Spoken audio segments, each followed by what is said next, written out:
ఓం సహనావవతు సహనౌ భునక్తు సహ వీర్యం కరవావహై తేజస్వినావధీతమస్తు మా విద్విషావహై.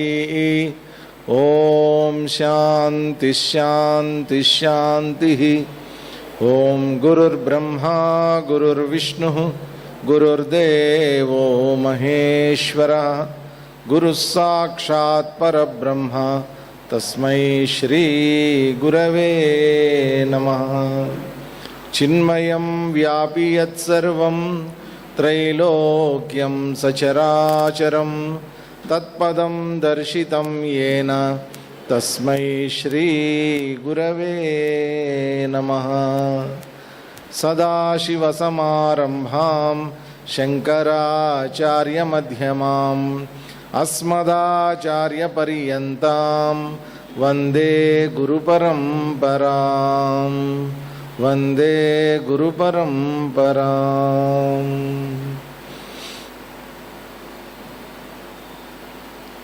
నమః కోదండహస్తాయ సంధీకృతశరాయ చ ఖండితాఖిలదైత్యాయ రామాయ పన్నివారిణే.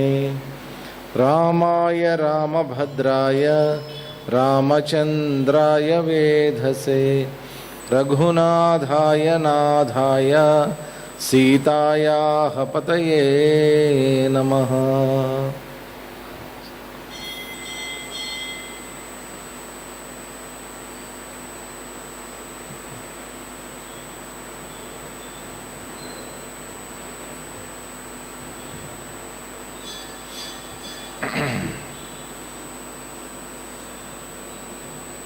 ఈ ప్రార్థనా శ్లోకం ఒకసారి నేను చెప్తాను, నాతో పాటు అందరూ పలకండి.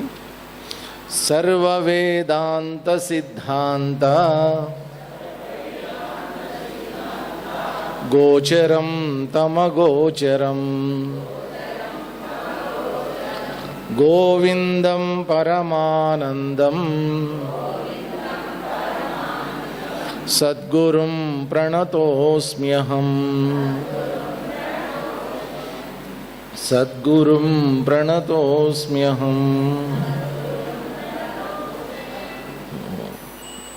నిన్న శంకరాచార్యుల వారు వివేక చూడామణి గ్రంథాన్ని ప్రారంభించి వారి గురువులైనటువంటి గోవింద పాదులకి ఒకసారి ప్రణామాలు అర్పించి గ్రంథాన్ని ప్రారంభించారు. మొట్టమొదట నిన్న తెలియజేసినటువంటిది ఏంటంటే మానవ జన్మ యొక్క విశిష్టత. మానవ జన్మ ఎంతో దుర్లభమైనటువంటిది అనే విషయాన్ని చెప్పి, దీంట్లో కూడా దైవానుగ్రహం ఉండటం వల్లే మానవుడికి మోక్షం పొందాలి అనేటువంటి కోరిక, ఆ కోరిక తీరడానికి కావలసినటువంటి జ్ఞానాన్ని అందించగలిగినటువంటి సత్పురుషులు, ఇటువంటిదంతా కూడా దైవానుగ్రహం వల్ల లభిస్తారు. ముక్తిర్నో శతకోటి జన్మ సుకృతై, కొన్ని వేల జన్మల్లో మనం చేసుకున్నటువంటి పుణ్యం వల్ల ముక్తి పొందాలి అనేటువంటి కోరిక ఈ మానవ జన్మలో మనకి లభిస్తుంది అనేటువంటి విషయాన్ని చెప్పారు. సో ఇదంతా ఏంటంటే, నువ్వు ముందు మానవుడిగా పుట్టావు, మామూలుగా ఏమనుకుంటావంటే నేను అందరిలాంటి మానవుడినే అని నేను అనుకుంటున్నా. ఇంతకాలం అందరూ పుడుతున్నారు, నేను పుట్టా, అందరూ తింటున్నారు, నేను తినేస్తున్నా, అందరూ బతికేస్తున్నారు, నేను బతికేస్తున్నా అని అనుకుంటున్నాం మనం. కానీ ఇక్కడ శంకరాచార్యుల వారు చెప్తున్నటువంటిది ఏంటంటే, యు ఆర్ సంథింగ్ స్పెషల్. అసలు నీ జన్మే చాలా ఉత్తమమైనటువంటిది. కాబట్టి మనల్ని మనం గౌరవించుకోవడం అలవాటు చేసుకోవాలి. ఆత్మాభిమానం పనికిరాదు, ఆత్మగౌరవం అనేటువంటిది ఉండాలి. చక్కగా ఈ మానవ జన్మని సార్థకం చేసుకోవాలి అంటే ఒకటే ఒకటి లక్ష్యం ఉంది మనకి. మొత్తానికి మనకి 4 లక్ష్యాలు చెప్పారు. ఒక మానవుడిగా పుట్టిన తర్వాత 4 లక్ష్యాలని సాధించమన్నారు. ఏమేంటి ఆ 4 లక్ష్యాలు ఖచ్చితంగా సాధించాలి మనం. అందరికీ తెలుసు కదా, ధర్మ అర్థ కామ మోక్షాలు. ధర్మ అర్థ కామ మోక్షాలు, ఈ నాలుగిటిని నువ్వు సాధించి తీరాలి. అందుకనే మనం సంకల్పం చెప్పేటప్పుడు అప్పుడు పూజారి గారు ధర్మ అర్థ కామ మోక్ష చతుర్విధ ఫల పురుషార్థ సిద్ధ్యర్థం ఇష్టకామ్యార్థ సిద్ధ్యర్థం మనోవాంఛాఫల సిద్ధ్యర్థం అవన్నీ తర్వాత. మొట్టమొదటి నువ్వు పొందవలసినటువంటిది ఈ 4. కాబట్టి మొట్టమొదటి ఏం చెప్పారు? ధర్మం అని అన్నారు. ధర్మం అంటే ఏంటి? మంచి అంతా ధర్మమే. ఏ మంచి అయినా తీసుకోండి, అది ఏ రిలీజియన్ అయినప్పటికీ ఏ మతం అయినప్పటికీ కూడా బోధించేటటువంటిదంతా కూడా మంచినే బోధిస్తుంది. ఆ మంచి అంతా కూడా ధర్మమే. మన హిందూ మతాన్ని కూడా ఏమన్నారు? హిందూ ధర్మము అని అన్నారు. ఇది హిందూ మతం కాదు, హిందూ ధర్మము అని అన్నారు. కాబట్టి ఈ ధర్మం అంటే ఒక మార్గం, ధార్మికమైనటువంటి మార్గం. కాబట్టి ఈ మార్గం యొక్క లక్ష్యం ఏమిటి? భగవంతుణ్ణి తెలుసుకోవాలి, భగవంతుణ్ణి చేరుకోవాలి. చేరుకున్నప్పుడు నీకు లభించేటటువంటిది మోక్షం. పూర్వకాలం ఏంటంటే, చిన్నప్పుడు శంకరాచార్యుల వారిని కూడా చూసాం మనం. చిన్నప్పుడే వాళ్ళ 5వ ఏటో 6వ ఏటో వాళ్ళకి ఉపనయనం చేసేసి గురుకులాలకి పంపించేసేవాళ్ళు.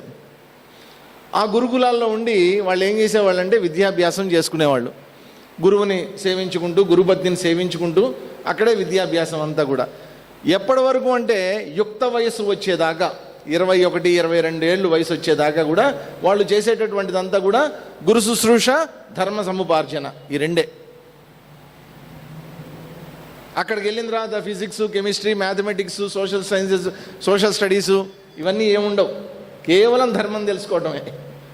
వేదము, వేదాంతము, వేదాంగాలు ఇవన్నీ నేర్చుకోవటం, ధర్మాన్ని తెలుసుకోవటం. యుక్త వయసు వచ్చిన తర్వాత ఏం జరిగేది? గురువు గారికి గురుదక్షిణ సమర్పించి ఇంక ఇంటికి వచ్చేవాడు. ఇంటికి వచ్చిన తర్వాత కూడా ఏం జరిగేది అంటే, తండ్రి గారి యొక్క వృత్తి ఏదైతే ఉందో ఆ వృత్తిని తన వృత్తిగా స్వీకరించేవాడు. ఆ వృత్తిలో తండ్రి గారి దగ్గర అన్ని మెళకువలు నేర్చుకునేవాడు, నిష్ణాతుడయ్యేవాడు.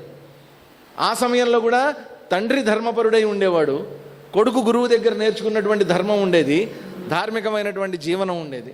తర్వాత పెళ్లి చేసుకునేవాడు, పిల్లల్ని కనేవాడు, సాంసారిక జీవితం అంతా గడిపేవాడు కదా. 50 ఏళ్ళు 60 ఏళ్ళు వచ్చేదాకా సాంసారిక జీవితం, భార్య, పిల్లలు, వాళ్ళని పెంచి పెద్ద చేయటం, వాళ్ళని మళ్ళా గురుకులాలకు పంపించడం, ఇదంతా జరిగేది. ఎంత చేసినప్పటికీ కూడా ధర్మం మాత్రం మర్చిపోయేవాడు కాదు.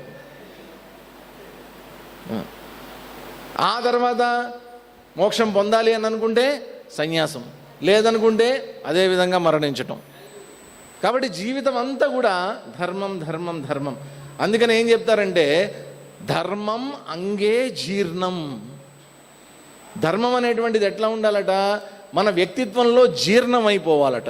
మామూలుగా మనం తిన్నటువంటి ఆహారం జీర్ణమైపోయి మన శరీరం లోపలికి ప్రవేశించి జీర్ణమైపోయి మన శరీరం కింద మారుతుంది మనం తినేటటువంటి ఆహారం అంతా కూడా కదండి. అందుకనే చెత్త తిన్నాం అనుకోండి రోగాలు వస్తాయి. ఆరోగ్యకరమైనటువంటి ఆహారం తిన్నాం అనుకోండి ఆరోగ్యం లభిస్తుంది. ఎందుకని? ఆహారం శరీరంగా మారుతోంది. అదేవిధంగా నాకు తెలిసినటువంటి ధర్మం, నేను పొందినటువంటి ధర్మం అంతా కూడా నా వ్యక్తిత్వంలో జీర్ణమైపోవాలి, నా పర్సనాలిటీ కింద మారిపోవాలి. అలా ధర్మం నా లోపల జీర్ణమైపోయింది అనుకోండి, అప్పుడేం జరుగుతుంది? నేను మాట్లాడేది ధర్మం ఉంటుంది, నా ఆలోచనలు ధార్మికమైనటువంటి ఉంటాయి, నా నిర్ణయాలు ధార్మికమైనటువంటి ఉంటాయి, నేను చేసేటటువంటి కర్మలు ధార్మికమైనటువంటి ఉంటాయి. మనస వాచ కర్మణ ధర్మం అనేటువంటిది నా ద్వారా వ్యక్తీకరింపబడుతూ ఉంటుంది. అందుకని ధర్మం అనేటువంటిది నా లోపల జీర్ణమైపోవాలి అని అన్నారు. ధర్మం అంగే జీర్ణం. ఎలా జీర్ణం అయిపోవాలట? ఒక ఉదాహరణ చెప్పారు. మనందరికీ తెలుసు మహాభారతం అదండి. మహాభారతంలో మాయాజూదంలో పాండవులు ఓడిపోయారు.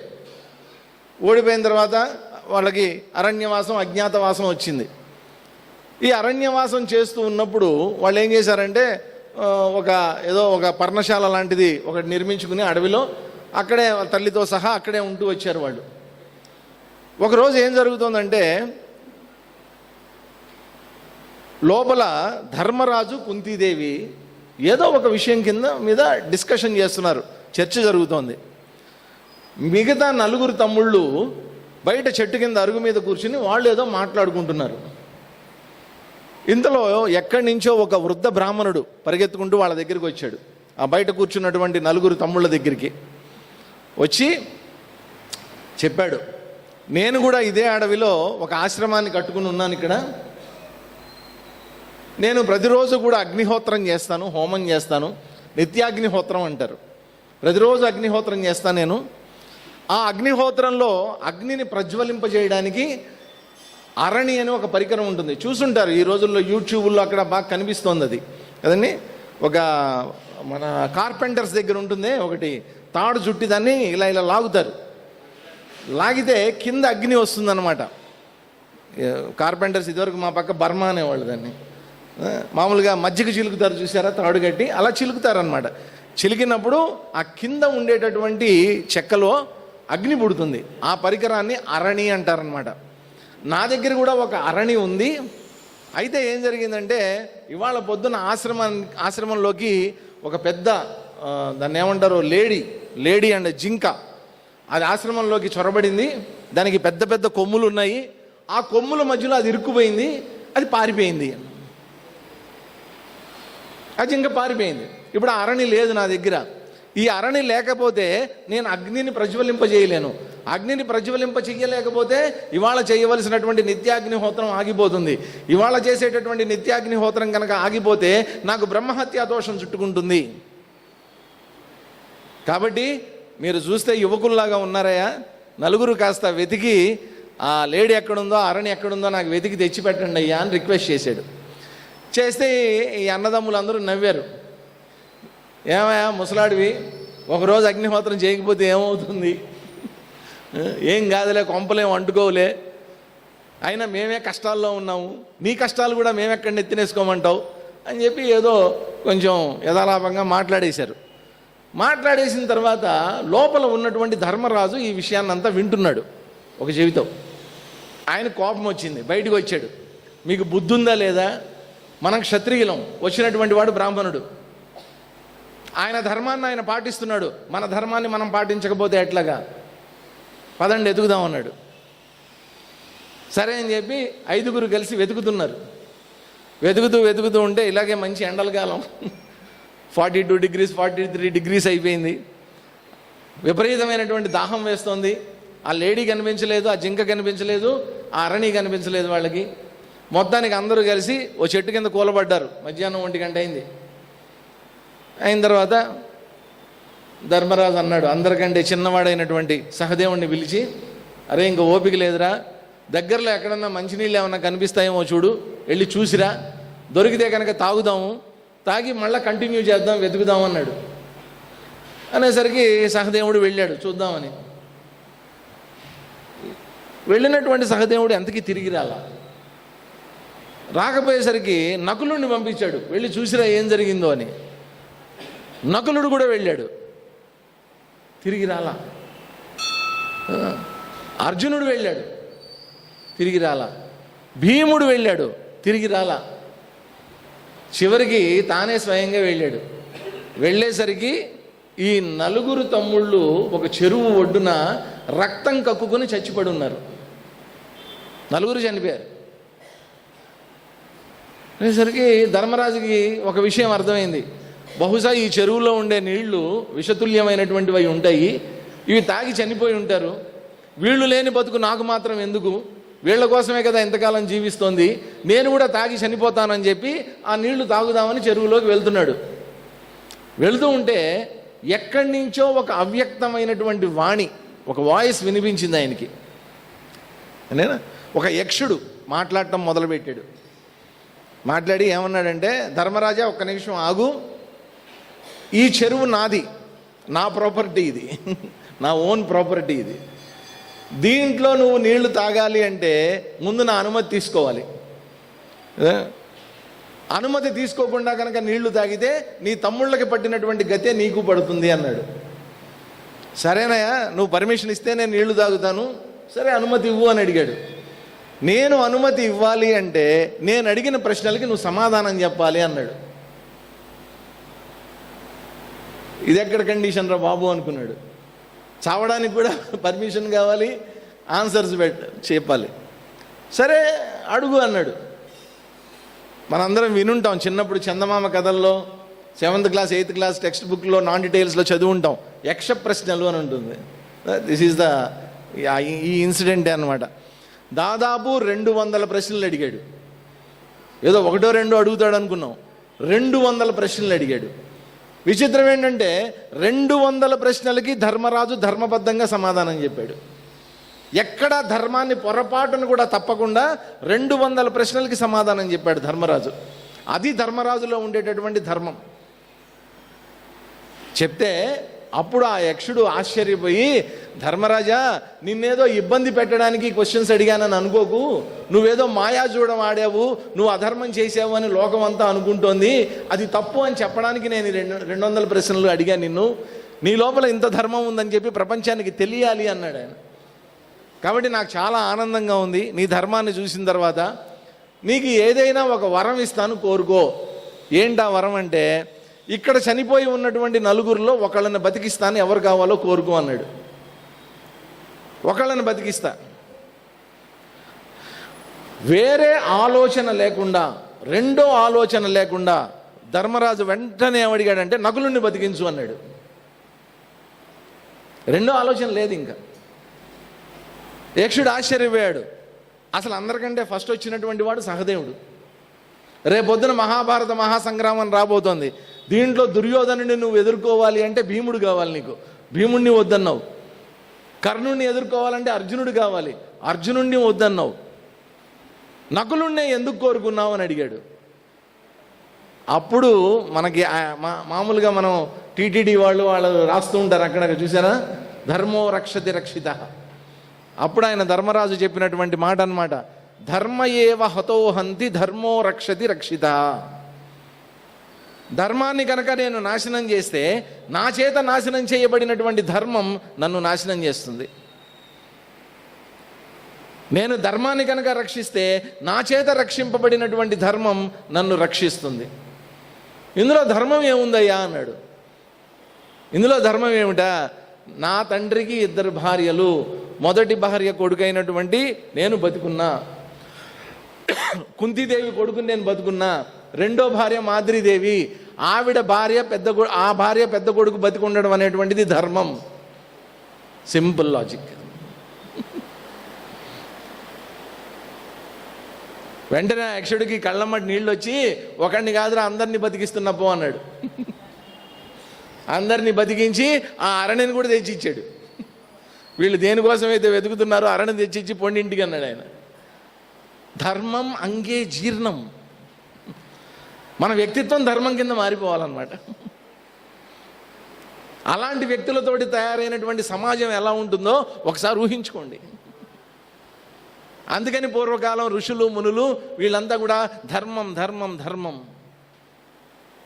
అందుకని మొట్టమొదటి పెట్టినటువంటిది ఏంటి, ధర్మం. రెండోది ఏంటి, అర్థం. అందరికీ ఏం కావాలి ఈ రోజుల్లో, అర్థం. డబ్బు కావాలి. ఎంత డబ్బు కావాలి, ఎంత డబ్బు కావాలి? ఇదేం పిచ్చి క్వశ్చన్ సార్. ఎంతైనా కావాలి, ఎంత ఇచ్చినా కావాలి. అసలు వద్దు అనేటువంటి ప్రశ్నే లేదు. ఎంత డబ్బు ఇచ్చినా మాకు కావాలి, తీసేసుకుంటాం. అరే ఉంది కదా నీ దగ్గర, అయినా కావాలి. అందరికీ డబ్బులు కావాలి. అర్థం. సంపాదించండి, సంపాదించడంలో ఎటువంటి తప్పు లేదు. కానీ ఎలా సంపాదించాలి, మొట్టమొదట చెప్పినటువంటి ధర్మాన్ని మర్చిపోవద్దండి. ధర్మబద్ధంగా నువ్వు ఎంతైనా సంపాదించు అర్థాన్ని. శాస్త్రం ఎప్పుడు నో అని చెప్పదు. ఎంత సంపాదించాలో తెలుసా అండి? శాస్త్రం చెప్పినటువంటిది ఎంత సంపాదించాలో తెలుసా? మీకు ధైర్యం ఉంటే సంపాదించండి. ఎంత సంపాదించాలో తెలుసా? మీ తర్వాత 7 తరాలు బంగారు పళ్ళాల్లో తినే అంత సంపాదించండి. మీకు ధైర్యం ఉంటే మీ తర్వాత 7 తరాలు బంగారు పళ్ళాల్లో భోజనం చేసే అంత సంపాదించండి. ఎవ్వరు వద్దనరు. కానీ ఎలా సంపాదించాలి? ధర్మం. కామం, కోరికలు. ఎన్ని కోరికలు ఉన్నాయి నీకు? ఎన్ని కోరికలు ఉన్నాయి? బుట్టలు బుట్టలు, గంపలు గంపలు ఉన్నాయి. తల మీద ఎన్ని ఎంట్రుకలు ఉన్నాయి? అన్ని కోరికలు ఉన్నాయి. అన్ని కోరికలు తీర్చుకో, మేమేం వద్దనం. కానీ ఎలా తీర్చుకుంటావు? ధర్మం. ముందు ధర్మాన్ని తెలుసుకో. అందుకనే ధర్మబద్ధంగా అర్థాన్ని సంపాదించు, ధర్మబద్ధంగా కోరికల్ని తీర్చుకో. ధర్మ విరుద్ధో భూతేషు కామోస్మి భరతర్షభ. స్వయంగా శ్రీకృష్ణ పరమాత్మ భగవద్గీతలో చెప్తాడు, ధర్మానికి విరుద్ధంగా అన్నటువంటి కోరిక ఏదైతే ఉందో అది నేనే అంటాడు. కాబట్టి ధర్మబద్ధమైనటువంటి కోరిక కోరుకోవచ్చు, ధర్మమైనటువంటి మార్గంలో ఆ కోరికని తీర్చుకోవచ్చు. మనం ఆ అవకాశం ఇచ్చింది మనకి శాస్త్రం. ఏదో ఒక రోజున ధర్మం తెలుసుకున్నా, డబ్బులు సంపాదించా, కోరికలన్నీ తీరాయి. తీరిన తర్వాత అప్పుడు అనిపిస్తుంది, ఏమనిపిస్తుంది? ఇంతేనా, ఇంకా ఏమైనా ఉందా? ధర్మాన్ని తెలుసుకున్నా, కావలసినంత డబ్బులు సంపాదించా, అన్ని కోరికలు తీరిపోయాయి, ఇంకా కోరుకున్న తీరవు కూడా. ఇంతేనా, ఇంకేమైనా ఉందా జీవితం అంటే అని అనిపించినప్పుడు అప్పుడేం ప్రయత్నం చేయాలి? మోక్షం. The final goal. కాబట్టి మానవుడికి 4 లక్ష్యాలు చేరుకొని తీరాలి, ధర్మ అర్థ కామ మోక్షాలు. కాబట్టి ఆ మోక్షం యొక్క ప్రాధాన్యత ఏంటి, ఆ మోక్షం పొందడానికి నీకు ఎందుకోసం ఈ జన్మ అనేటువంటిది లభించింది అనేటువంటిది శంకరాచార్యుల వారు నిన్న మనకి సంక్షిప్తంగా వివరించారు కదండి. నిన్న ఎవరో నాకు ఫోన్ చేశారు, రాత్రి ఫోన్ చేసి, స్వామీజీ శంకరాచార్యుల వారు వాళ్ళ అమ్మగారి ఇంట్లో పుట్టారన్నారు కదా, ఇల్లు ఎక్కడుంది అని అడిగారు. ఎక్కడ ఉంది అంటే ఎర్నాకుళం తెలుసా? ఎర్నాకుళం, కొచ్చిన్ అన్న ఎర్నాకుళం అన్న రెండు ఒకటే. అక్కడి నుంచి 40 కిలోమీటర్లు టువర్డ్స్ మన అయ్యప్ప స్వామి ఉండేది ఏంటిది, శబరిమల, టువర్డ్స్ శబరిమల వెళ్ళేటటువంటి రూట్లో వెలియనాడు అని వస్తున్నాడు. పిరవోం అంటారు ఆ ఏరియాని, పిరవోం. వెలియనాడు అని ఉంది అక్కడ. ఆ వెలియనాడులో శంకరాచార్యుల వారి తల్లిగారి ఇల్లు, ఆర్యాంబ గారి ఇల్లు ఉంటుంది. దాదాపు 2 ఎకరాల 75 సెంట్లు ఆ స్థలం, 2 ఎకరాల 75 సెంట్లు. దాంట్లో చాలా పెద్ద ఇల్లు, కేరళ స్టైల్ ఇల్లు ఉంటుంది. దాంట్లో శంకరాచార్యుల వారు ఏ గదిలో అయితే పుట్టారో ఆ గది ఇప్పుడు ఏమైందంటే 1989 ఆ ప్రాంతాల్లో స్వామి చిన్మయానందుల వారికి ఒక ఇంటర్నేషనల్ ఫౌండేషన్, చిన్మయ ఇంటర్నేషనల్ ఫౌండేషన్ అనేటువంటిది స్థాపించాలి అని ఆయనకు ఒక సంకల్పం కలిగింది. దానికోసం ఒక మంచి స్థలం కోసం వెతుకుతున్నారు ఆయన. కేరళలో ఒక ఐలాండ్ కొనేద్దాం అనుకున్నారు, ఒక దీవినే కొనేద్దాం అనుకున్నారు ఆయన. అటువంటి సమయంలో ఏమైందంటే కేరళ, అప్పుడున్నటువంటి కేరళ గవర్నమెంటు ఈ శంకరాచార్యుల వారు ఆర్యాంబ గారు ఇల్లు ఏదైతే ఉందో దాన్ని అమ్మేద్దామని ప్రయత్నం చేశారు. హోటల్ వాళ్ళకి, రిసార్ట్స్ వాళ్ళకి ప్రయత్నం చేసినప్పుడు వెంటనే చిన్మయానంద స్వామి ఆ విషయం తెలుసుకుని ఆ 2.5 మొత్తం ఆ 2.25 ఏదైతే ఉందో ఎకరాలు చిన్మయానంద స్వామీజీ కొనేశారు. ఆ రోజుల్లోనే దాన్ని దాదాపు ₹1,00,00,000 పెట్టుకున్నారు. ₹1,00,00,000 89లో ప్రపంచవ్యాప్తంగా అందరూ డొనేషన్స్ ఇచ్చారు అది కొనడానికి. అలా కొన్న తర్వాత ఏం చేశారంటే అక్కడ దాన్ని ఇంకా ఆ చుట్టుపక్కల ఉండే స్థలాన్ని కూడా అంతా కొని దాన్ని ఇంకా విస్తరింపజేసి ప్రస్తుతం దాదాపు 12 ఎకరాల స్థలం ఉంది అక్కడ మనకి. మొత్తం అంతా చిన్మయ మిషన్ కంట్రోల్లోకి వచ్చేసింది అది. అక్కడ చిన్మయ ఇంటర్నేషనల్ ఫౌండేషన్ అనేటువంటిది స్థాపించి మొత్తం ప్రపంచంలో ఉండేటటువంటి వేదాంత మార్గాలు ఏవైతే ఉన్నాయో వాటికి సంబంధించినటువంటి మొత్తం ఎనీ ఫిలాసఫీ వాటికి సంబంధించినటువంటి ఒక పెద్ద, ప్రపంచంలోనే అతిపెద్ద గ్రంథాలయం అక్కడ పెట్టారు. ఎక్కడెక్కడి నుంచో తాళపత్ర గ్రంథాలు అవన్నీ సేకరించడం, వాటిని డిజిటైజ్ చేయడం, చాలా పెద్ద కార్యక్రమం జరుగుతుంది అక్కడ.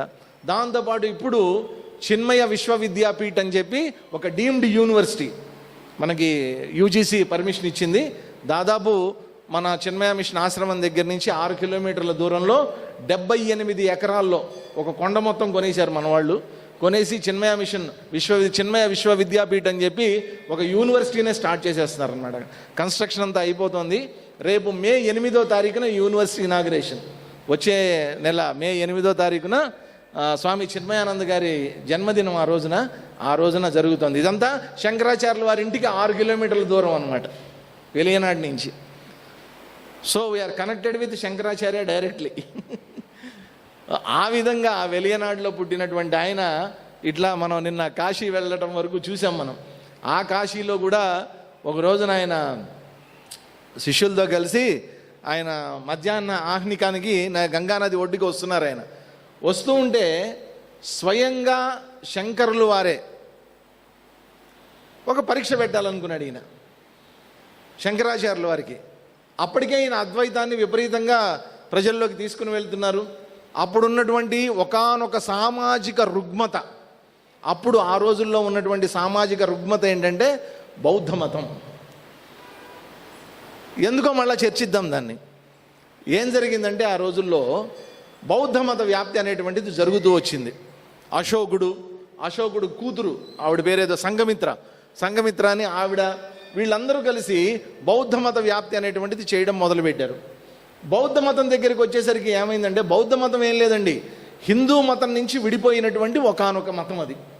వాళ్ళు ఏం చేశారు, మన సంస్కృతాన్ని అంతా పాడు చేసేసి ఒక కొత్త భాష ఒకటి సృష్టించారు, పాళీ భాష అని ఒకటి సృష్టించారు.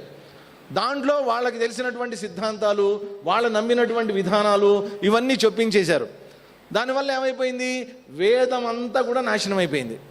మనం ఏ 4 వేదాలైతే మనకి వ్యాస మహర్షి అందించారో ఆ 4 వేదాలు కూడా నాశనం అయిపోయాయి. వాళ్ళు ఎంతసేపు ఏం చేశారంటే సంఘం శరణం గచ్చామి, ధర్మం శరణం గచ్చామి, ఏవో పైనవన్నీ చెప్పుకుంటూ వచ్చారు.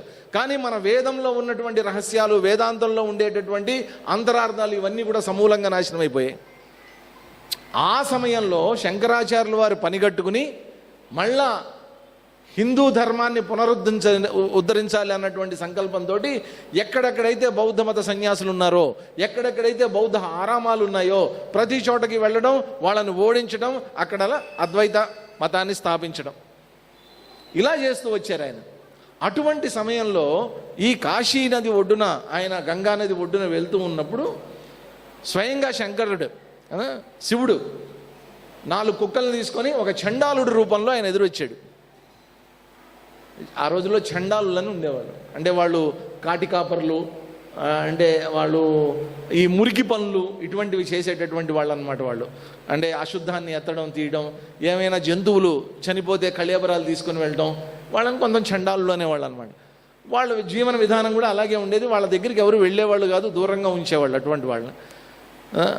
కాబట్టి ఆ చండాలుడు వస్తున్నాడు, ఆయన ఎదురుగా 4 కుక్కలతో సహా వస్తున్నాడు.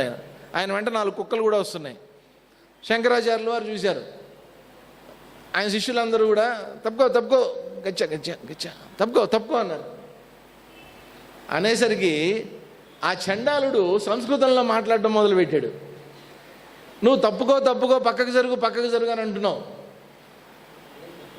గుర్తుపెట్టుకో, ఇక్కడ ఉన్నటువంటి కుక్కల్లో కానీ, నా లోపల కానీ, నీ లోపల కానీ అందరిలో ఉండేటటువంటి ఆత్మ ఒకటే. పైన ఉండేటటువంటి శరీరాలు వేరు కదా, పైన ఉండే శరీరాలు వేరు, కానీ మనందరిలో ఉన్నటువంటి ఆత్మ ఒక్కటే. ఇప్పుడు నువ్వు తప్పుకో అని అంటున్నావు. తప్పుకో అంటే దేన్ని తప్పుకోమంటున్నావు నువ్వు? శరీరాన్ని తప్పుకోమంటావా?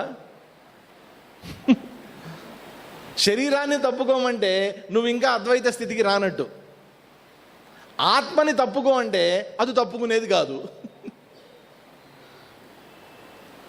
ఇట్లా లింక్ పెట్టాడు ఆయన. పెట్టేసరికి అప్పుడు శంకరాచార్యుల వారికి అర్థమైంది, బాబు ఈయన చండాలుడు కాదు, 4 కుక్కలు కావవి, 4 వేదాలని తీసుకుని స్వయానా శంకరుడే వచ్చాడు ఈయన అని చెప్పి సాష్టాంగ నమస్కారం చేసేట. చూడండి, ఎంత జ్ఞాని అయినప్పటికీ కూడా, ఎంత వేదాధ్యయనం వేదాంతం చదివినప్పటికీ కూడా ఎక్కడో లోపల ఒక తెలియనటువంటి అహంకారం ఉంటుంది. ఆ అహంకారం ఆయన లోపల ఆ టైంలో పొడ చూపింది అట్లాగా. అంతే, మొత్తం ఆ శంకరుల వారు మొత్తం ఈయనకున్నటువంటి అహంకారాన్ని అంతా ఒక్క క్షణంలో తీసి అవతలు పారేశారు. దేన్ని తప్పుకోమంటున్నావు? ఆత్మ తొలగింపబడేటటువంటిది కాదు, శరీరం తొలగిపోయేదే. శరీరం తొలగిపోతుందని నీకు దాన్ని తొలగమని చెప్తున్నావు అంటే నువ్వు ఇంకా అద్వైత స్థితికి రానట్టే. ఒక పక్కనేమో ఈయన అద్వైతాన్ని ప్రచారం చేస్తున్నాడు ఈయన. అలాగా ఆయన తన కనువిప్పుని పొంది అక్కడి నుంచి ఆయన ఇంకా మహాత్ముల్ని కలవాలి, నేను చర్చలు చెయ్యాలి అనేటువంటి సంకల్పంతో ఆయన వారణాసి నుంచి నడుచుకుంటూ బదరీ వెళ్ళారట. బదరీలో ఆయన చాలా కాలం నివసించడం జరిగింది. అక్కడ అనేక మంది మహాత్ముల్ని ఆయన కలవటం జరిగింది. అనేక చర్చలు హైందవ సంస్కృతి గురించి, ఇతిహాసాల గురించి, మన వేదం గురించి, వేదాంతం గురించి అనేక చర్చలు అనేక మందితో ఆయన పాల్గొనడం జరిగింది. ఆయన తిరిగి ఆయన మళ్ళా వారణాసికి వచ్చారు. అక్కడ కొంతకాలం ఉండడం జరిగింది. ఆ వారణాసిలో రెండోసారి వచ్చినటువంటి సమయంలోనే ఆయనకి అనేక మంది భక్తులు, ఆయన యొక్క ఈ అద్వైత సిద్ధాంతానికి ప్రభావితులైనటువంటి వాళ్ళు అనేక మంది శిష్యులు ఆయనకి తయారవడం జరిగింది. ఒక్కొక్కళ్ళు ఒక్కొక్క ఇన్సిడెంట్ ద్వారా, ఒక్కొక్క ఇన్సిడెంట్ మళ్ళా మనం చెప్పుకుందాం, రాబోయేటటువంటి క్లాసుల్లో తరగతుల్లో చెప్పుకుందాం. ఈ విధంగా ఆయన శంకరుల వారు అద్వైత ప్రాపకానికి, ఆ అద్వైత మత వ్యాప్తికి ఆయన ముందుకు రావడం జరిగింది. ఈ అద్వైత మత ప్రాప్తిలో భాగంగానే నిన్న మనం చెప్పుకున్నటువంటి 4 మఠాలు ఏవైతే ఉన్నాయో 4 మఠాలని కూడా ఆయన స్థాపించి అద్వైతాన్ని ప్రతిపాదించడం జరిగిందన్నమాట. సో అటువంటి శంకరాచార్యులు వారు నిన్న మనకి చేసినటువంటి బోధ ఇదంతా కూడా, నీ జీవితం ఉత్తమమైనటువంటిది, నీ లక్ష్యం మోక్షం అనేటువంటి చెప్పారు. చెప్పిన తర్వాత మరి మామూలుగా ఇంటర్మీడియట్ చదవటానికి ఎవరు అర్హులు? 10th క్లాసు పాస్ అయ్యేవాళ్ళు కదండి. 10th క్లాస్ పాస్ అయితే ఇంటర్మీడియట్. బీటెక్ చదవడానికి ఎవరు అర్హులు? ఇంటర్మీడియట్ చదవాలి, అదేదో ఎంసెట్ ఏదో ఉంటుంది కదా, ఆ ఎంసెట్ ఎంట్రన్స్ రాయాలి, రాసిన తర్వాత దాంట్లో ర్యాంక్ రావాలి, అప్పుడు వాళ్ళు అర్హులు. ఎంబీబీఎస్ చదవాలి అంటే ర్యాంక్ రావాలి, దానికి బైపీసీ చదవాలి. ఎంపీసీ చదివితే ఊరుకోరు, దానికి అర్హత వేరే. దానికి బైపీసీ చదవాలి, ఆ ఎంట్రన్స్ రాయాలి. ఇంజనీరింగ్ చదివి బీఎస్సీ బైపీసీ చదివిన వాడు ఇంజనీరింగ్కి వస్తానంటే ఒప్పుకోరు, వీడు ఎంపీసీ చదవాలి కదా.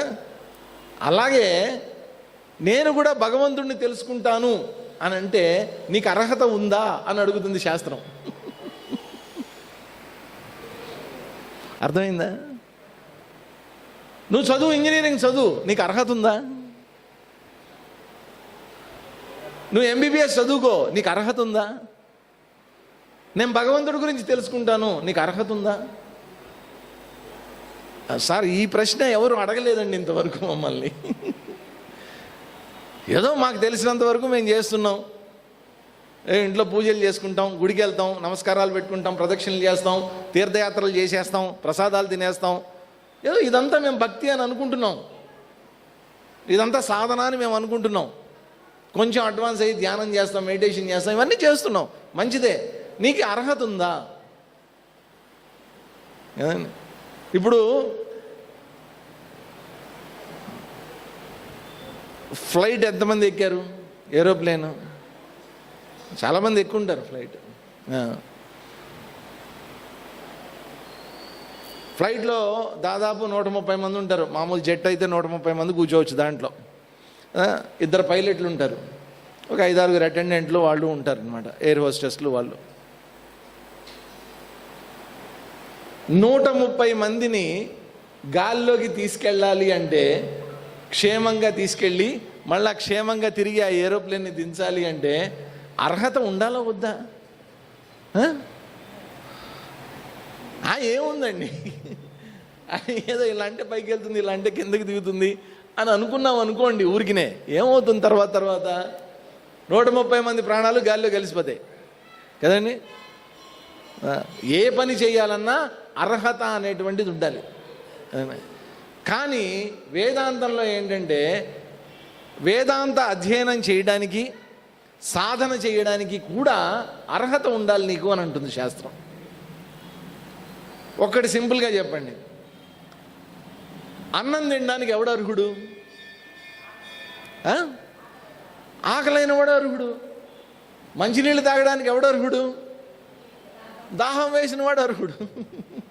మోక్షం పొందడానికి ఎవరు అర్హుడు? మోక్షం పొందడానికి ఎవరు అర్హుడు? బంధంలో ఉన్నటువంటి వాడు అర్హుడు. కదండి. 1947 ఆగస్టు 15వ తారీఖు వరకు మనం బ్రిటిష్ వారి కబంధ హస్తాల్లో ఉన్నాం కదా. ఆ రోజు అర్ధరాత్రి ఏం జరిగింది? మనకందరికీ ఏమొచ్చింది? ఫ్రీడమ్, స్వతంత్రం, మోక్షం వచ్చింది. అప్పటిదాకా దేంట్లో ఉన్నాం మనం? బ్రిటిష్ వారి బంధనాల్లో ఉన్నాం మనం. ఆ రోజు మనకి లభించినటువంటిది స్వతంత్రం. కాబట్టి మోక్షం, బంధం, ఈ రెండు గుర్తుపెట్టుకోవాలి మనం కదా.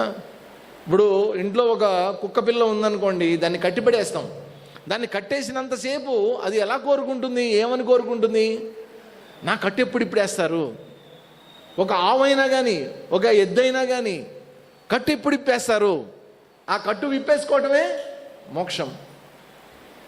ఒక జైల్లో పెట్టినటువంటి వ్యక్తి ఉంటాడు, వాడు లెక్కేసుకుంటూ ఉంటాడు, రోజు రోజు రోజు రోజు లెక్కేసుకుంటూ ఉంటాడు. దేనికోసం? 4 గోడల మధ్యలో వాడు బంధనంలో ఉన్నాడు. అయ్యా నీకు 4 ఏళ్ళు జైలు శిక్ష, కఠిన కారాగార శిక్ష అన్నారు. 4 ఏళ్ల తర్వాత ఏం లభిస్తుంది? స్వేచ్ఛ, మోక్షం. కాబట్టి మోక్షం పొందడానికి ఎవడు అర్హుడు? బంధంలో ఉన్నటువంటి ప్రతివాడు అర్హుడే. ఇప్పుడు మనం తెలుసుకోవాల్సింది ఏంటంటే, అసలు మనం బంధంలో ఉన్నామా లేదా? ఫ్రీగా ఉన్నామా? బంధంలో ఉన్నామా? చెప్పండి ఒకసారి. బంధాల్లోనే ఉన్నారండి?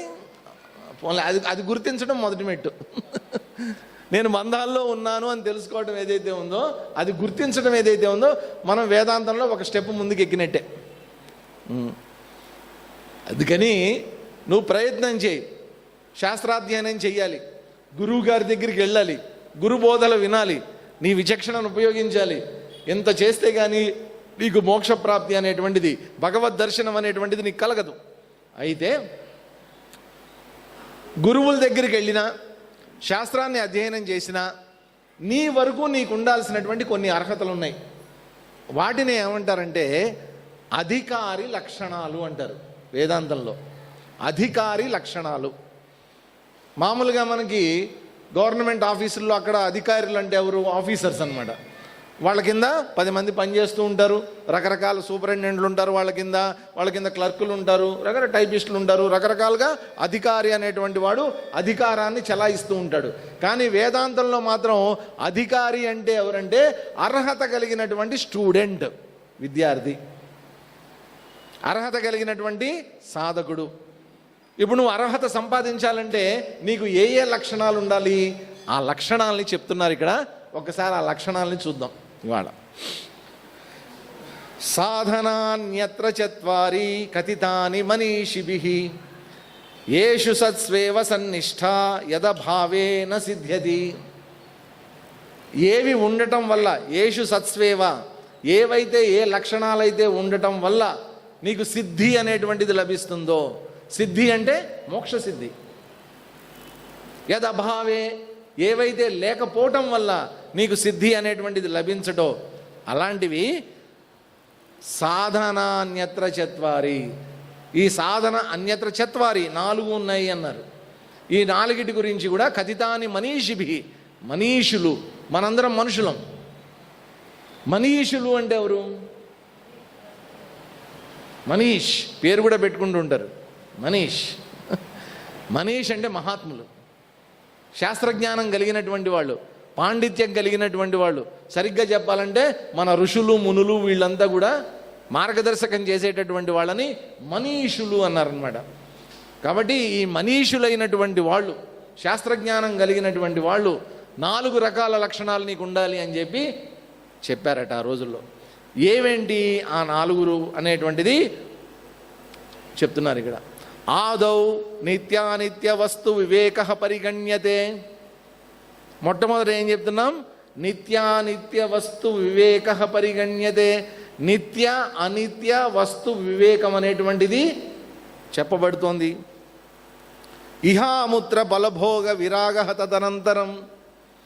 ఇహ అముత్ర ఫల భోగ విరాగము, దాని తర్వాత రెండోది ఇది. శమాది షట్క సంపత్తి, శమ ఆది షట్క సంపత్తి అనేటువంటిది ఏదైతే ఉందో అది మూడవది. ముముక్షుత్వం ఇది స్ఫుటం. ముముక్షుత్వం అనేటువంటిది నాలుగోది. ఎన్ని లక్షణాలు ఉండాలి? 4. ఈ 4టిని కలిపి ఏమంటారంటే సాధన చతుష్టయ సంపత్తి అంటారనమాట. చతుష్టయము అంటే ఎన్ని? 4. మనకు చతుష్టయం తెలుసు. ఏంటా చతుష్టయం? దుష్ట చతుష్టయం. మనకి తెలిసిన చతుష్టయం ఏంటి? దుష్ట చతుష్టయం తెలుసు మనకి. ఎవరెవరా 4? దుర్యోధనుడు, దుశ్శాసనుడు, కర్ణుడు, శకుని. ఈ 4 కలిపి దుష్ట చతుష్టయం అన్నారు ఆ రోజుల్లో. ఇక్కడ చెప్తున్నటువంటిది ఏంటంటే సాధన చతుష్టయము. చతుష్టయం అంటే 4. ఈ 4 ఉంటేనే నువ్వు సాధన చేయడానికి అధికారివి. నీకు అర్హత. అధికారి అంటే అర్హత కలిగినటువంటి వాడు. అధికరణాత్ అధికారి. ఏమేంటి దాంట్లో? మొట్టమొదట చెప్పినటువంటిది ఏంటంటే ఆదౌ మొట్టమొదట నిత్యానిత్య వస్తు వివేక. నిత్య అనిత్య వస్తు వివేకము. వివేకము అంటే ఏంటి చెప్పండి? వివేకం అంటే తెలివి, జ్ఞానం, వివేకం. ఎప్పుడైనా అండి ఒకటే ఉందనుకోండి వివేకం పెద్దగా అవసరం లేదు. ఎప్పుడైతే 2 ఉంటాయో చాలా వివేకం కావాలి. ఇదా అదా? మనం అంతా అంతే కదండి. ఇదా అదా? ఒకటే ఉందనుకోండి ఏ ప్రాబ్లం లేదు మనకి. కానీ ప్రపంచంలో 2 కాదండి, నానాత్వం. ఈ ప్రపంచంలో అనేకత్వం ఉంది. ఇప్పుడు మనం ఒక షాప్కి వెళ్తామండి. షాప్కి వెళ్ళిన తర్వాత ఇక్కడ వస్తుంటే దారిలో ఏదో కనిపించింది. ఆ టర్నింగ్లో నాకు చీరల షాప్ ఒకటి కనిపించింది. ఏదో కొత్తగా పెట్టుంటారు బహుశా. 7th క్రాస్లో. ఇంతకుముందు లేదు అది. అంతా చీర. షాప్లోకి వెళ్ళాం మనం చీర కొందామని. వెళ్ళిన తర్వాత ఒక చీర చూపించి ఇంతే, ఇదే మా దగ్గర ఉంది అంటే ఒప్పుకుంటామా?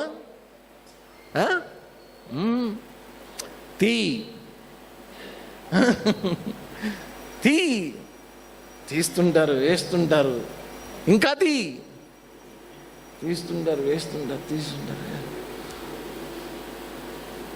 మళ్ళీ ఒక్కళ్ళే డెసిషన్ తీసుకోరు, 3-4 వెళ్తారు. వెళ్ళి తీసి పాపం వాళ్ళు మనం తీసి పడేసినవన్నీ వాళ్ళు మడతలు పెట్టుకొని మళ్ళీ పైన పెట్టుకొని వీళ్ళు మడతలు పెట్టి పైన ఇది అయిపోయిందా, ఇది ఈ పక్క నుంచి తీయాలి. అన్నీ చూసిన తర్వాత మనం ఏం చేస్తాం? 1-2 చీరలు కొనుక్కొని వస్తాం. మనం ఏం ఉపయోగిస్తున్నాం అక్కడ? వివేకం. వివేకం.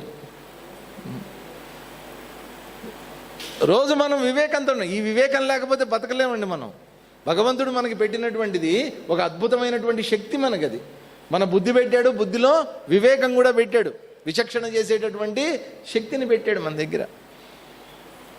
ఉదాహరణకి చెప్పండి, ఇవాళ ఇంట్లో ఏం కూర వండుకోవాలి, ఏం తాలింపు చేసుకోవాలి, మధ్యాహ్నం భోజనంలోకి ఏం తాలింపు చేసుకోవాలి, ఏం తాలింపు చేయాలి? ఇక్కడి నుంచి నేను మీకు వివేకం చెప్తాను అనమాట. ఫ్రిడ్జ్ తీస్తాం. తీసిన తర్వాత దాంట్లో వంకాయలు, బెండకాయలు 2 ఉన్నాయి. ఏది చేయాలి? మళ్ళా వివేకం. దీంట్లో బెండకాయలు ముందు చెడిపోతాయా, వంకాయలు ముందు చెడిపోతాయా? వివేకం. వంకాయలు చెడిపోతాయి, బెండకాయలు వండేద్దాం. బెండకాయలు వండుదామని తీసిన తర్వాత మళ్ళా అవును మొన్నే కదా బెండకాయలు వండింది, మళ్ళా వివేకం. బెండకాయలు లోపల పెడతాం, వంకాయలు బయటికి తీస్తాం. బయటికి తీసిన తర్వాత వంకాయ మా ఆయనకి ఇష్టం లేదు కదా, మళ్ళా దీన్ని పెడతాం. పెట్టిన తర్వాత పోతే పోయిందిలే బెండకాయ. మొత్తానికి అదా ఇదా అని చెప్పి ఒక డెసిషన్కి వస్తాం. ఏదో వండుకొని తినాలి కాబట్టి ఒక నిర్ణయానికి అయితే వస్తాం కదండి. ఎంత విచక్షణను ఉపయోగిస్తున్నామండి. ఇడ్లీ తిందామా, దోశ తిందామా, ఈ షాప్లో బాగుంటుందా, ఆ షాప్లో బాగుంటుందా? మన విచక్షణ అంతా ఆ సినిమా బాగుందా, ఈ సినిమా బాగుందా? ఇప్పుడు ఎలక్షన్ దాన్ని కొట్టేద్దామా, దీన్ని కొట్టేద్దామా? ఎంత విచక్షణను వినియోగిస్తాం మనం కదండి. కాకపోతే ఏంటంటే మన విచక్షణ అంతా దేనికోసం వినియోగిస్తున్నాం? ఇంత అద్భుతమైనటువంటి శక్తి భగవంతుడు పెడితే దేనికోసం వినియోగిస్తున్నాం? వంకాయలు బెండకాయల దగ్గరే అయిపోయింది. ఇక్కడ శంకరాచార్యుల వారు చెప్తుంది ఏంటంటే, ఇంత అద్భుతమైనటువంటి వివేకం నువ్వు ఉంచుకుని దేనికి వాడాలరా నాయనా దాన్ని? నిత్య అనిత్య, ఏది శాశ్వతం, ఏది అశాశ్వతం, ఏది నిత్యం, ఏది అనిత్యం, దాని మీద విచక్షణ చెయ్యి. ప్రపంచమంతా నీ కళ్ళ ముందు కనిపిస్తోంది. నీ తల్లిదండ్రులు, నీ భార్య పిల్లలు అందరూ కనిపిస్తున్నారు, నీ స్నేహితులు కనిపిస్తున్నారు.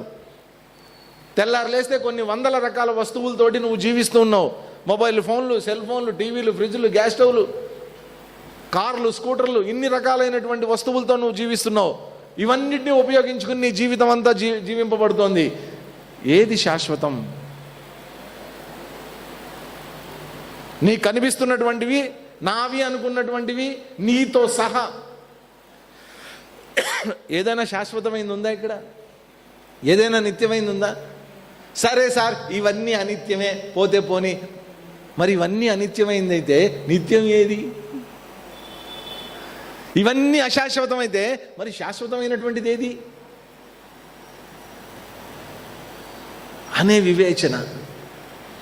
నిత్యానిత్య వస్తు వివేకము ఆదౌ, మొట్టమొదటి ఇది ఉండాలండి. అంటే ఒకటే గుర్తుపెట్టుకోండి, చాలామంది ఏమనుకుంటూ ఉంటారంటే, మమ్మల్ని కూడా చాలామంది అడుగుతూ ఉంటారండి ఫోన్లు చేసి, స్వామీజీ మా ఇంట్లో ఒక అమ్మాయి ఉందండి, ఒక 20 ఏళ్ళు ఉంటాయి, బాగా మెంటల్గా దెబ్బతిందండి, అన్ని వస్తువులు ఇసిరేస్తుంటుందండి, అందరినీ కొడుతూ ఉంటుందండి, పారిపోతూ ఉంటుందండి, మీ ఆశ్రమంలో చేర్చుకుంటారా? జనాల దృష్టిలో ఏంటంటే ఆశ్రమాలు ఇవన్నీ ఎందుకున్నారా అంటే పిచ్చివాళ్ళ కోసం, పనికిరాని వాళ్ళ కోసం, పెళ్లి పెటాకుల్లో లేనటువంటి వాళ్ళ కోసం అని అనుకుంటూ ఉంటారు. ఈ వేదాంతం ఇదంతా కూడా ఎవరోనండి పిచ్చివాళ్ళ కోసం. నో, కేవలం విచక్షణాశక్తి ఎవరిలో అయితే తీవ్రంగా ఉంటుందో, ఎవరైతే వివేచన చెయ్యగలరో అటువంటి వాళ్ళకు మాత్రమే ఆత్మతత్వం తెలియబడుతుంది. అటువంటి వాళ్ళు మాత్రమే భగవత్ చైతన్యం యొక్క అనుభవాన్ని పొందగలుగుతారు. కాబట్టి మొట్టమొదటి చెప్పింది ఇది. రెండవదిగా చెప్పినటువంటిది ఏంటి? విరాగము, వైరాగ్యము. వైరాగ్యము, విరాగము అని అన్నారు. రాగం అంటే ఏం చెప్పండి? మామూలుగా సంగీతంలో రాగం అంటే ట్యూన్, వేదాంతంలో రాగము అంటే ఏంటంటే అటాచ్మెంట్. అటాచ్మెంట్, ఇది నాది అని అనుకోవటం. ప్రతిదీ ఇది నాది.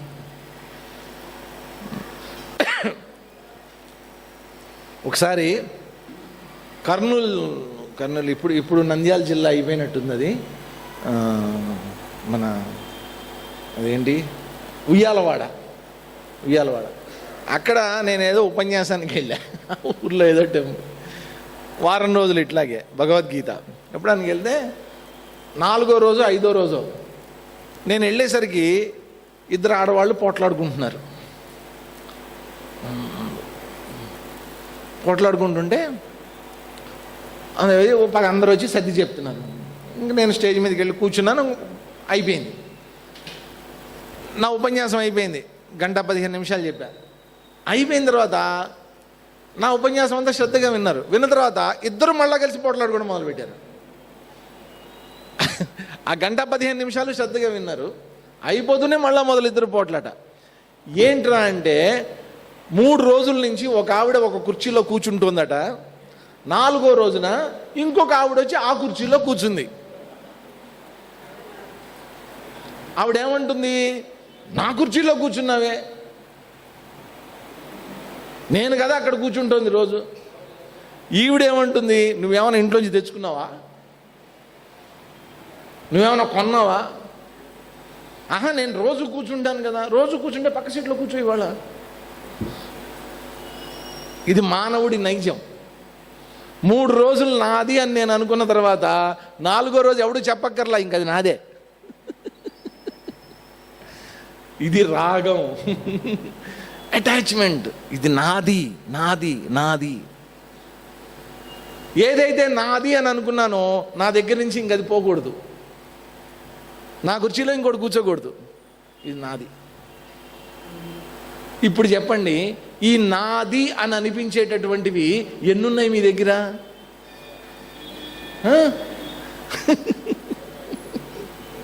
అన్నీ నావే. ఇంట్లో వస్తువులన్నీ నావే. మా ఆయన నావాడే, మా భార్య నాదే, మా పిల్లలు నాది నాది నాది నాది నాది, నా డబ్బు నాది. కాబట్టి ఏం చెప్తున్నారు? వైరాగ్యము అంటే ఇక్కడ ఏం చెప్తున్నారు? ఇహ అముత్ర. ఇహ అంటే ఈ ప్రపంచంలో, లేదా అహం అముత్ర రాబోయేటటువంటి జన్మల్లో, లేదా రాబోయేటటువంటి స్వర్గాది లోకాలకు సంబంధించినటువంటి కోరికలు ఏవైతే ఉన్నాయో వాటి పట్ల వైరాగ్యము, విరాగము, విగత రాగము. విరాగము అంటే విగత రాగం, అటాచ్మెంట్ లేకుండా ఉండటం, బంధం లేకుండా ఉండటం. దాన్నే వైరాగ్యము అని అన్నారు. అవును. అందుకనే మనకి ఒక అలవాటు చేశారండి మొదటి నుంచి కూడా. ఏమిటది అంటే, కాశీ కానీ ఎక్కడికన్నా వెళ్ళినప్పుడు ఏం చెప్తారు? ఏదో ఒకటి వదిలిపెట్టి రండి అంటారు. ఏదో ఒకటి వదిలిపెట్టి రండి అన్న. అది కూడా ఎలాంటిది వదిలిపెట్టమన్నారు? నీకు చాలా ఇష్టమైంది ఏదైతే ఉందో దాన్ని విడిచిపెట్టి రండి. నేను ఒక ఆయన, ఏమయ్యా నువ్వేం విడిచిపెట్టాను? మా భార్యని విడిచిపెట్టానండి. అదేంట్రా? మా భార్య అంటే నాకు చాలా ఇష్టం. అలా అంటే వదిలితే తంతారు, ఏ శాస్త్రం ఒప్పుకోదు, కాళ్ళు ఎరగొట్టేస్తారు. చేసుకోకుండా అన్న ఉండాలి, కానీ చేసుకున్న తర్వాత అది పిచ్చి వేషాలు కుదరవు. నీకు ఇష్టమైంది వదిలేడు, పండో పొలమో ఏదైతే ఉందో. చాలామంది ఇవే విడిచిపెడుతూ ఉంటారు. ఒక ఆయన అన్నాడు, సత్యమూర్తి గారని, విజయవాడలో అన్నమాట. ఆయన మా ఇంటికి వచ్చారు, ఏదో భోజనం మా అమ్మ వడ్డిస్తోంది ఆ రోజున. ఎవరో కాదు, మా పెద్దమ్మ గుడికే వడ్డిస్తోంది. అందరికీ మామిడి పళ్ళు, మంచి ఎండాకాలం సీజన్ కదండి, మాకు నూజివీడి మామిడి పళ్ళు అని దొరుకుతాయి, చాలా ఫేమస్. వడ్డిస్తున్నారు. నాకొద్దు నాకొద్దు నాకొద్దు అన్నాను. ఏరా? నేను కాశీలో వదిలేశాను. సరే, అందరికీ వేశారు. వేసిన తర్వాత అందరూ తింటూ ఉంటే మామిడి పళ్ళు రసాలను ఉంటాయన్నమాట. అందరూ డుర్రు డుర్రు అని సౌండ్ చేస్తుంటే ఈయన అందరిని చూస్తాడు పాపం. ఆయనకేమో లోపల నుంచి తినాలని అనిపిస్తోంది. చూస్తేనేమో కాశీలో వదిలేసి వచ్చాడు ఈయన. ఎంత బలవంతం, ఎంత నరకం చూడండి. ఇంకా ఆ టైంలో నరకం అంటే వేరే ఎక్కడ ఉండదు, అదే నరకం. అందరూ తినేస్తున్నారు, తనకు ఇష్టమైనటువంటిది కాశీలో వదిలేసి వచ్చాడు. ఇప్పుడు అందరూ తిన్నారు, నాకు కావాలి, కానీ తినకూడదు, తింటే పాపం. అంటే శారీరకంగా విడిచిపెట్టాడు కానీ మానసికంగా దాన్ని విడిచిపెట్టలేదు. మానసికంగా నువ్వు ఎప్పుడైతే విడిచిపెట్టగలిగావో అది వైరాగ్యం. శారీరకంగా నువ్వు దూరంగా పెట్టచ్చు, కానీ నా మనసంతా దాని మీదే ఉంటుంది.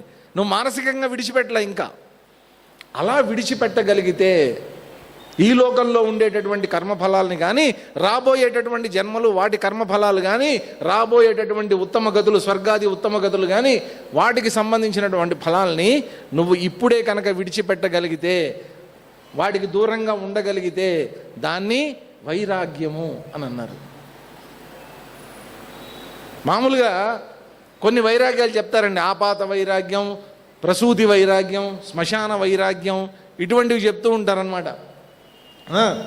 ఆ ప్రసూతి వైరాగ్యం, ఆ తల్లి అనుకుంటుందట ఆ పిల్లవాడికి జన్మనిచ్చేటటువంటి సమయంలో, ఎందుకు పుట్టాను రా ఆడదానిగా, నాకు ఈ జన్మే వద్దు, ఈ కష్టమేంటి, ఈ పిల్లాడేంటి, ఈ నొప్పులేంటి, ఈ రక్తపాతం ఏంటి, ఇంకా నాకు జన్మలో పిల్లలు వద్దని అనుకుంటుందట, మళ్ళీ 2 ఏళ్లకల్లా రెడీ.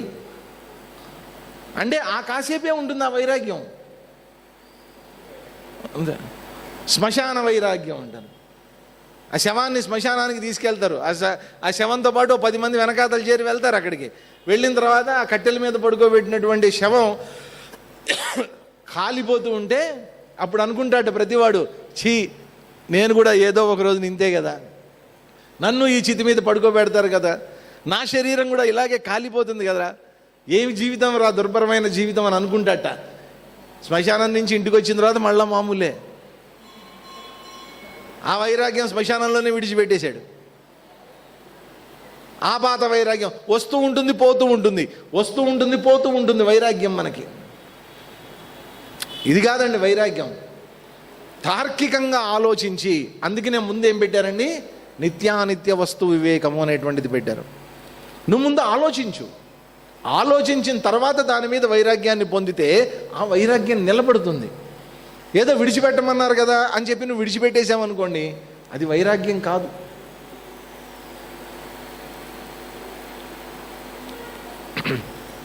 చిన్నప్పుడు మేము గోళీలు ఆడేవాళ్ళం.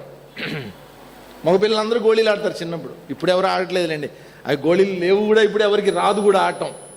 చిన్నప్పుడు మేము గోళీలు ఆడేవాళ్ళం చక్కగా. సాయంత్రం అవుతూనే సమ్మర్లో సెలవుల్లో. అన్నిటికంటే దాంట్లో గోళీలు ఆట కన్నా కూడా దాంట్లో నాకు నచ్చేది ఏంటంటే ఆ గోళీల కలెక్షన్ అనమాట. సీసాలు నింపేవాళ్ళం, దాంతో డబ్బాలు నింపి పెట్టుకునేవాళ్ళం అనమాట. అదంతా ఏంటి, మామూలుగా పెద్దవాళ్ళు అయితే డబ్బులు సంపాదిస్తారు, చిన్నపిల్లలకి ఏముంటుంది, గోళీలే సంపాదన.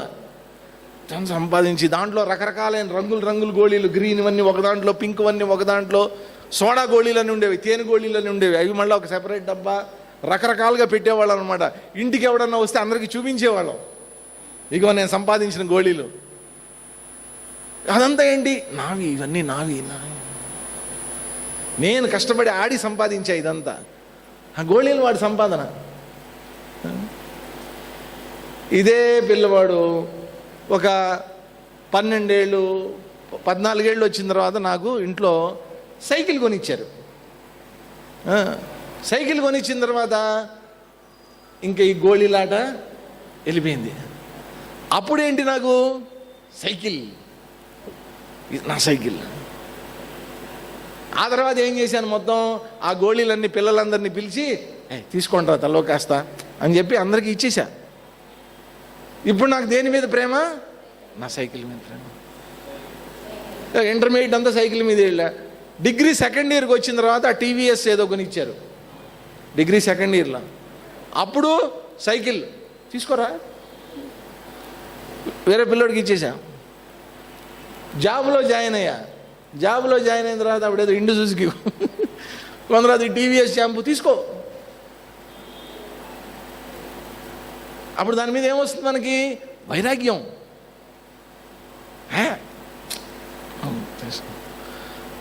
ఏం గమనించారు చెప్పండి, ఏం గమనించారు దీంట్లో?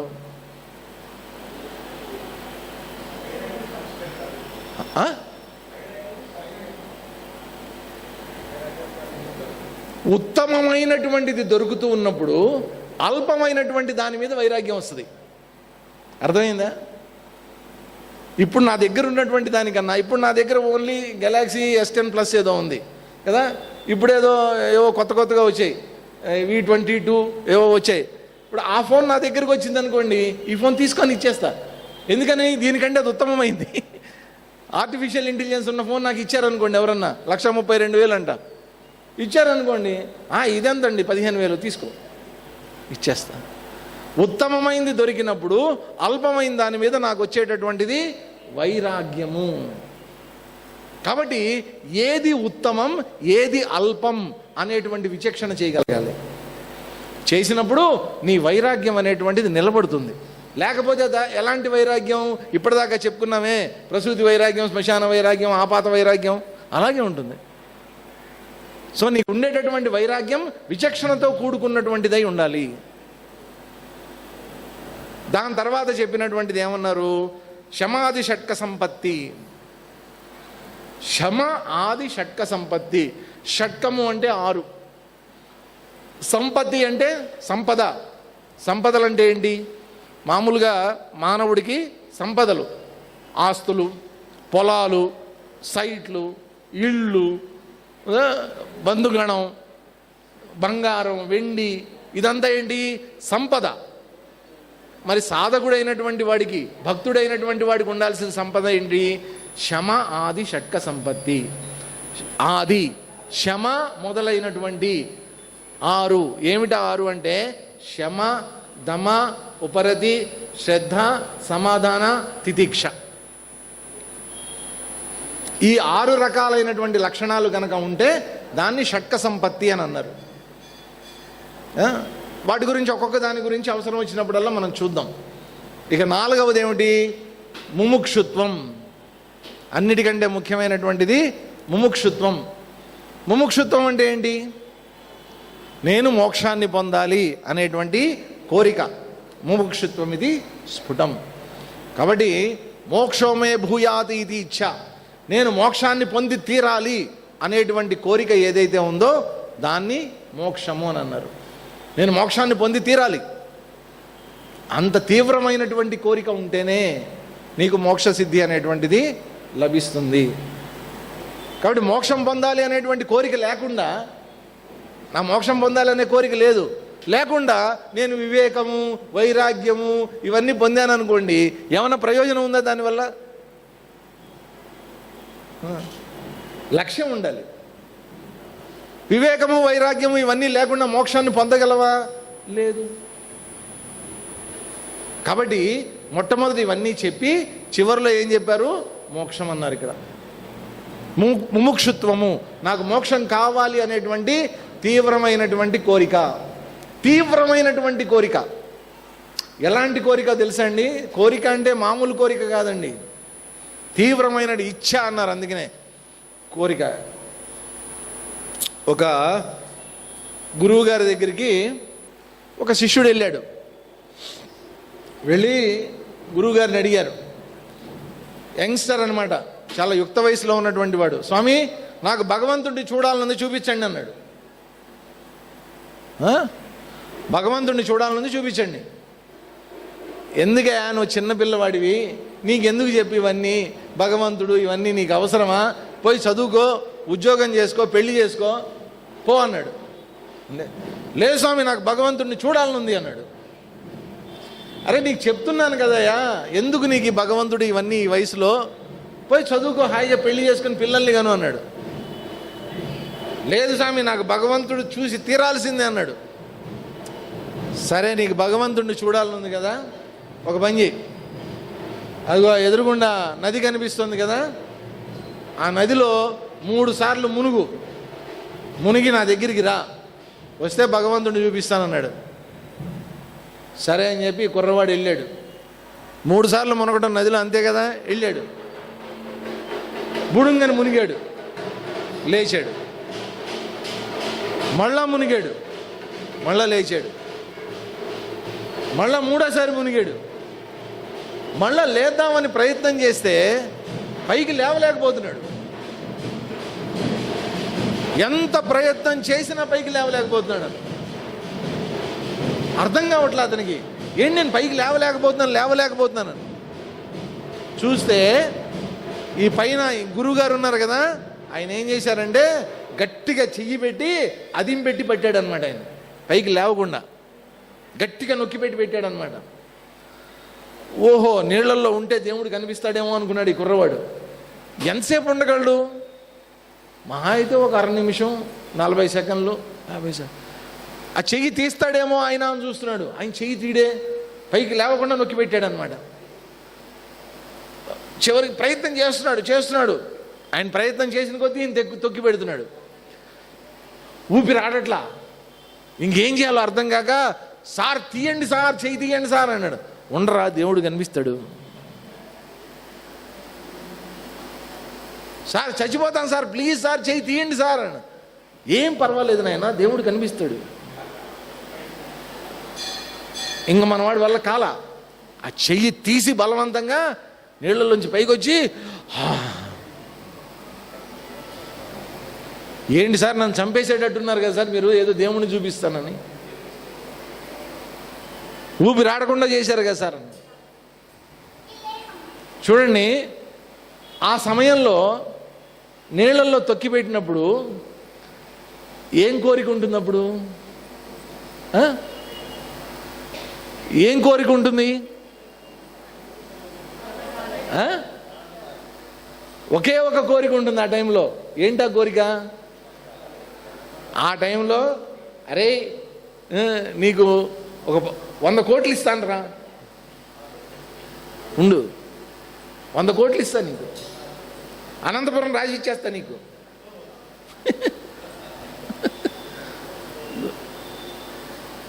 స్వర్గంలోంచి అప్సరసలను తీసుకొచ్చి నీకు పెళ్లి చేస్తాను రా.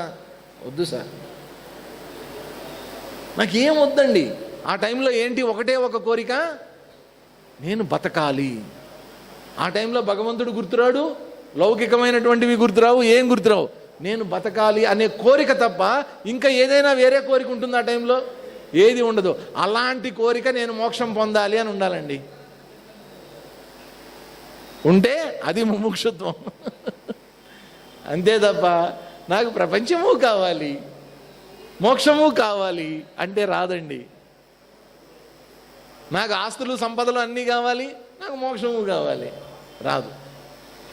నాకు మోక్షమే కావాలి అనేటువంటి కోరిక ఏదైతే ఉందో అది ముముక్షుత్వం.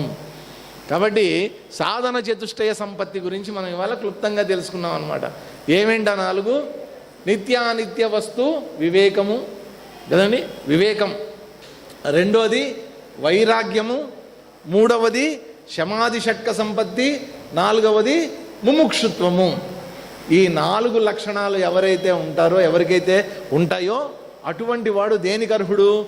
భగవంతుణ్ణి తెలుసుకోవడానికి అర్హుడు, మోక్షాన్ని పొందడానికి అర్హుడు.